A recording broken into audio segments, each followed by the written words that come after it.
So hi XP, it's me Miles and let's unbox the DJI Osmo Action 4.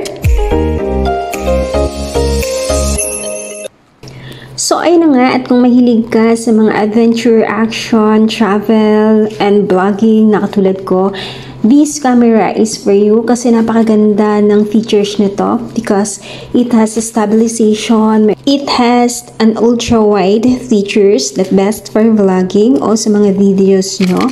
And the best things is yung front and back ng camera ng DJI is touchscreen na rin para madali natin siyang gamitan kahit saan man tayo nakaharap, sa front or sa back. And it has a selfie stick also that 1.5 long, 4K na siya, waterproof.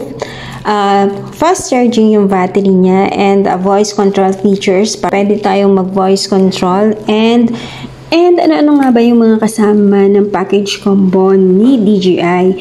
The package include a hard case, 3 battery case, yung locking screw, selfie stick, protective frames, of course the adhesive and the adapter mount, and of course may cord yan. So, yan, at ito na nga yung ating camera. So, yan, i-open na natin. So, it's sealed and new. I bought this camera nga pala sa SM Mega Mall, DJI branch. So, yan. So, dito yung kanilang charging, yung pag-chargean nyo. And then, sa kabila naman is yung battery natin and yung ating memory. So, yun. Kailangan nyo rin bumili guys ng memory card nyo. So, dapat ang bibilihin yung memory card is extreme o yung high ng ating memory para hindi siya yung parang kuha nyo is parang malabo or something. And ito nga pala yung magnetic para sa connection ng ating selfie stick. So, yan. Ito yung ating 3 batteries. So, yan. Look. Yan. Malalaman nyo dyan kung ano na ba siya. Kung full charge. Pag green siya is full charge. Pag orange is medium or half charge lang siya. Pag red is lobat na siya. So, yan. And ito yung kanyang what's this? Yung kanyang case lens. Ayan.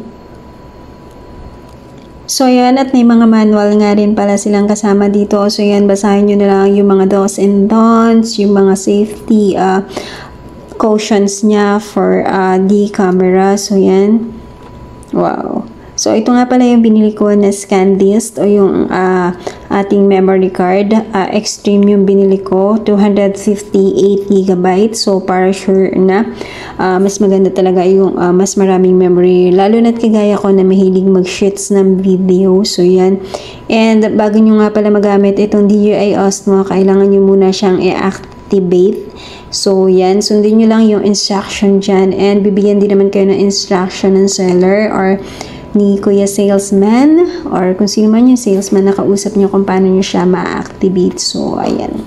So, and that's the end of the video. Thank you for watching, guys. Bye-bye!